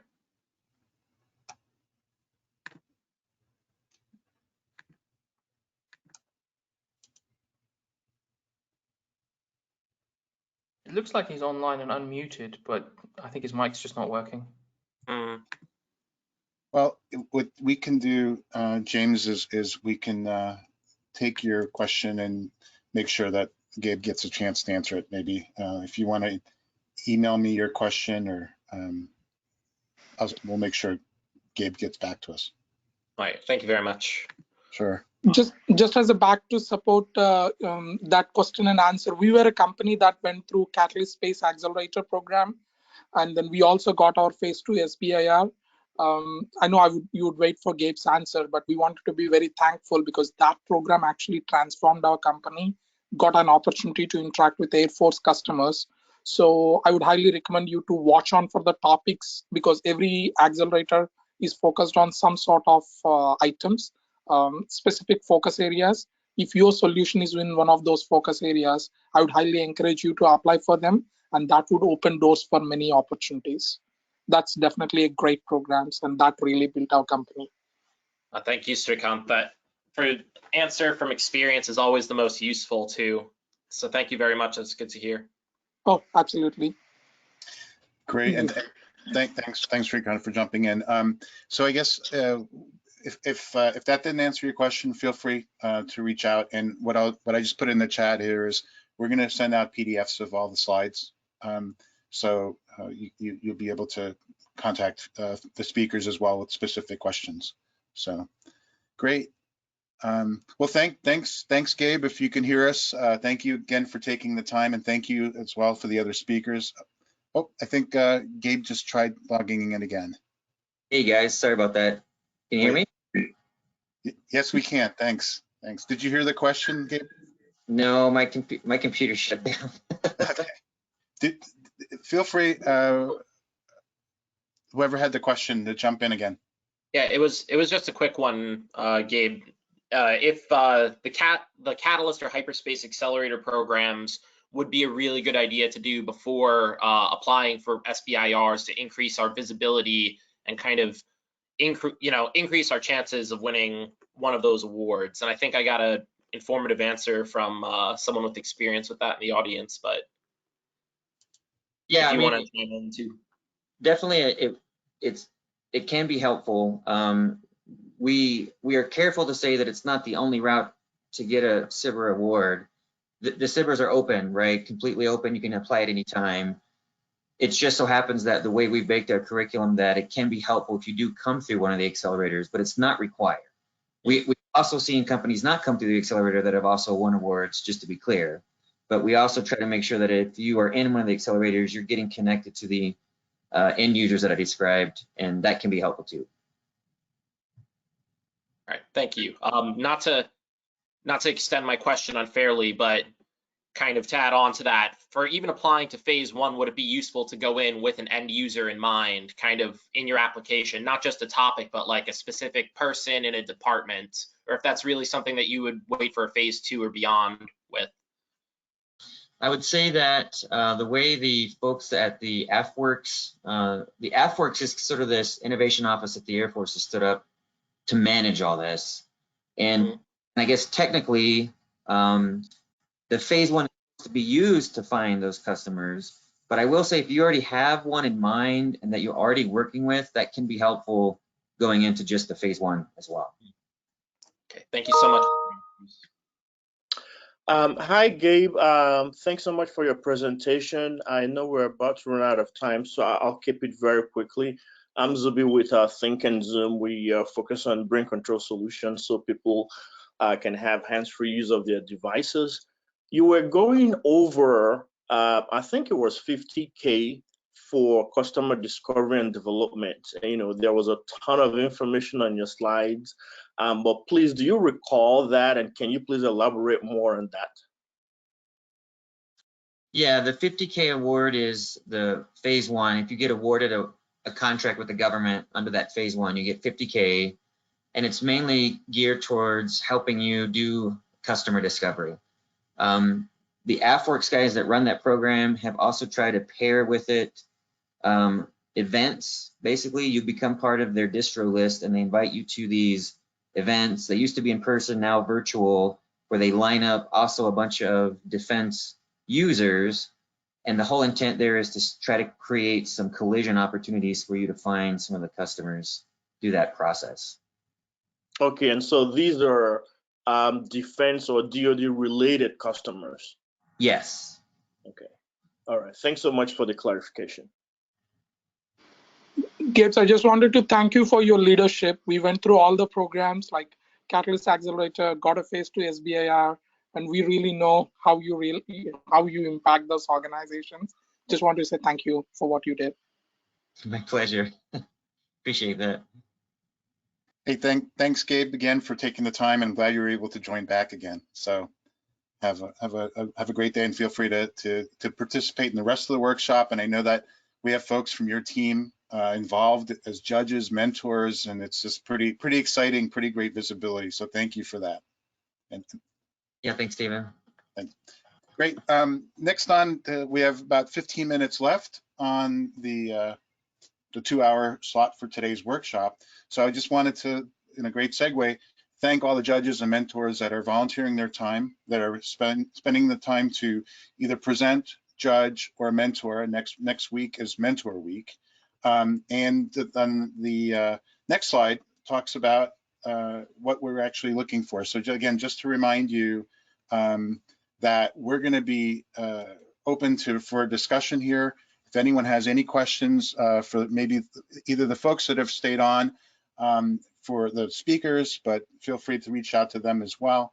If anyone has any questions on anything particular with the summit, with the workshop, with the mentoring, this is your chance for the next 15 or so minutes. Feel free to ask. Either in the chat, turn on your microphones, turn on your videos. Again, wanted to simulate, emulate, all being in the same room. You know, you can't throw anything at me, but feel free to ask. I have a question. Hi, Stefan. I have some question about platform and presenting our companies on the platform. For example, on Startup Includer platform that we are presenting our companies, I see that we must upload video before continuing to other pages. So basically what I'm saying is video link is blocking us for updating all other information about companies. So could you remove that block, or maybe something else? Thanks. I'll check on that, Victor. So so the question is, on the platform there's an opportunity to include a video link and to do certain promotions. Yeah, I'll check to see what the settings are, and I'll make sure that everyone, at this point it's optional for promotion to the next level, but soon after the end of the workshops I'm going to be promoting everyone into the next level or stage of the competition where it's going to be required. So because next week, again, we're trying to be creative here, because we're not all meeting in the same room there, and typically in the same room we would have the opportunity for people to get up on stage and do a 1-minute video. Because we're not meeting in the same room next week for mentoring, what we're doing is we're breaking you all up into 8 equal groups, breaking the mentors out into 8 equal groups and one so that can make the time, and they're going to be reviewing what you've submitted. You also have the ability to present that information during the actual portion of your time. And then for finals judging, you'll be required to either keep what you have or submit a new one. So yes, I'll fix that, Victor. Thanks for bringing that to my attention. Anyone else? I think someone else had a question. Yeah, hi, Stefan. I had a question. I looked at the schedule that you sent for the workshops, and all of the days basically had the 2-hour slots built into 50-minute ones. But the day that I'm in is into 9 slots. Does that mean it's going to run over, or is it going to be shorter? It's going to run over. Ah, okay. Yeah. Thank you. Yeah. The good news is we have more than 64 companies. So we'll make it work, Bobby. Perfect. Thank you. Great. Anyone else? Any questions? My name is Sonia Davidson. My company's H2 Energy Now. Could you give us what we need to do to stand out in a competition with 64 people? It's a hard thing. There's a slide coming up towards the end, and I can maybe focus on the judging criteria. Would that be helpful? Thank you.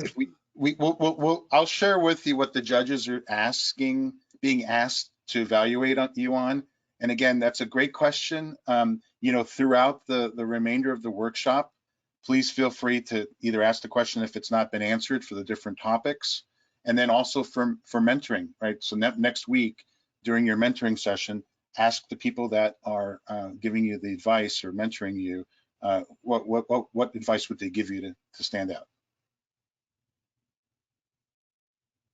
Great. Hopefully that answered your question, and I'll make sure that you got thumbs up. Great.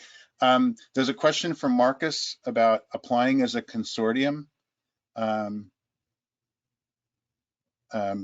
Marcus, maybe can you explain what your question is? You're a software provider.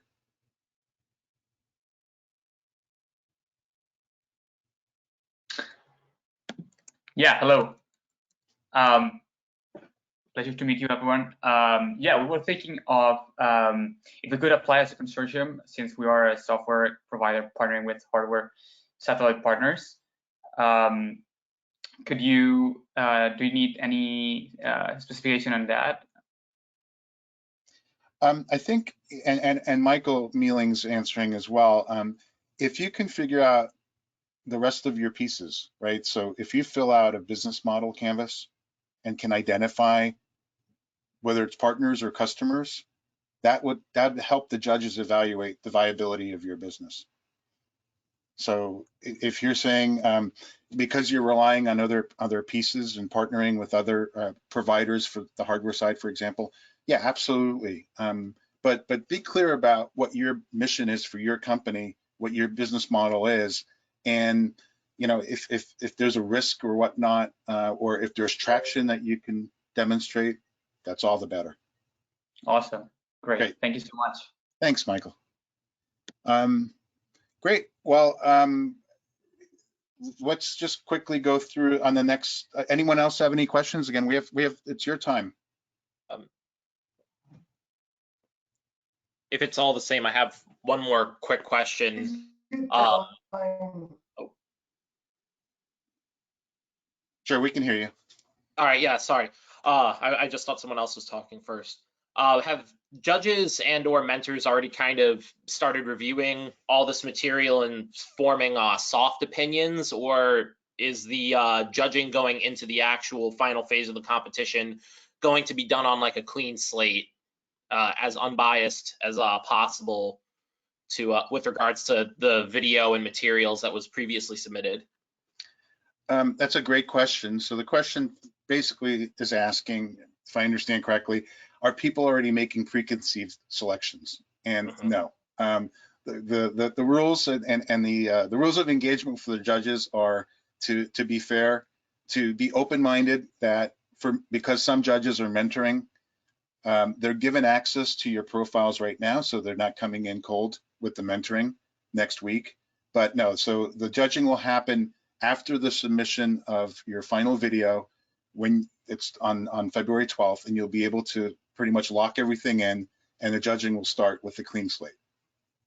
Awesome. Thank you very much. We're trying to, again, we're trying to emulate being in the same room. So if you're in the same room, if we're all in the same room, you would probably walk over to a judge, or you'd walk over to a mentor and say, this is what I'm doing, right? So it's that kind of sneak peek capability, because we have a lot of people that are participating. So we're trying to make it fair but accessible, right? So at the end of the day, we want to make it so that the judges can see what you're doing through the platform, but they're also making a decision, and the guidelines are there, not to be super strict, but we're trying to find these major areas for them to make consideration or make ratings of you. So one of the things is I'm always open to feedback on how to do best practices for this, and what we'll be doing, as I mentioned in the chat, we'll be sending a recording of the previous day's workshop session to everyone in the morning before the next day's workshop.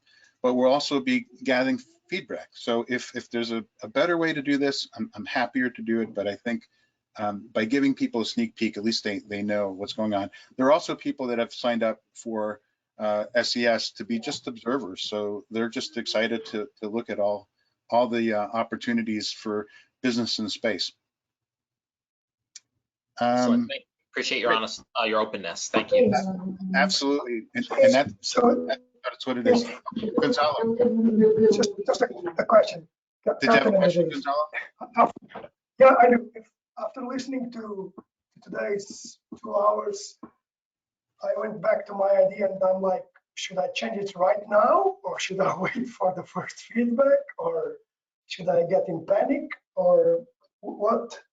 What is the recommendation? I do have a product that is at a certain stage, but after hearing everything from today, and because especially my customer is in the Army, and I know things take a lot of time there, I'm open to. Gonzalo, if this helps, right? So this is the format for SpaceCom's Entrepreneur Summit. There is a competition, right? So ultimately, because we're falling in line with, at the end of the day, out of all the companies, one company will get the finals award, right? But the reality is, it's an evolving workshop, right? So it's perfect what you're bringing up. It's either a validation of what you're doing, or an opportunity for you to expand on something that maybe you're not doing, or maybe some direction you want to go. So it's not necessary. I mean, you're definitely open to changing whatever entry you want. And if you have a technical difficulty with the platform, let me know. But I believe you can change any of the fields up until the time where it's mandated and it's locked in. So, and again, I think the important thing to stress is if we're all in the same room, and depending on who you're sitting with, or who you had lunch with, or who you did an afternoon happy hour with, you would be hearing from the other folks. So hopefully, and I'm glad that from the speakers today, it gave you information to look at what you're doing and maybe analyze what you're doing, because at the end of the day, we want to make sure that the output of all the attendees from this summit is tractionable businesses, so that folks have the ability to generate revenue, or whatever the goals are, to meet the goals of the companies that you're coming up and presenting. So definitely feel free to change, and it's not going to be give you poor consideration for the evaluation. And again, next week's mentoring session, I know it's a short amount of time. It's there for you to establish the relationship with the folks that you're talking to, and then get the feedback quickly. Did that answer your question? Indeed. Good. Thank you very much. Thanks. I think we're coming up close to the end, so I just wanted to quickly go through at least the agenda for tomorrow. Tomorrow, I'm going to go through a quick introduction of perspective of importance of sales and the business side of things. We have Jose from HubSpot that's going to go through and talk about how to leverage a CRM system to build revenue growth. Sean Casey is going to be going through and talking about the Lean Business Model Canvas, which, as you heard from Michael Mealing, is going to be important, at least from a VC's perspective in terms of evaluation. Then at noon, we have Andrew Aldrin joining us from Florida Institute of Technology, talking about how to develop effective value propositions in the space market. And if they can stay, they'll join us for an audience discussion, but we have a good part of tomorrow for a lively discussion between all the participants. So I think I made it under the gun, 1 o'clock Eastern time. I definitely value your time, and again, look forward to seeing you all tomorrow. We're going to have an opportunity for you to provide feedback to the whole workshop series at the end of the week. So if you have any mental notes on things you loved, things that could be improved, things you wanted to see and maybe didn't see today or throughout the workshop, please wait for our feedback form, which is going to be emailed to you by the end of the week. So thank you all. Again, hopefully you've developed new friendships, new relationships. My goal is for you to really come out of this as a cohesive, integrated, collaborative, inclusive group of folks going through this cohort of the SpaceCom Entrepreneur Summit. Thanks again, and have a wonderful rest of the day, rest of the evening, rest of the night, rest of the morning, depending where you're joining us.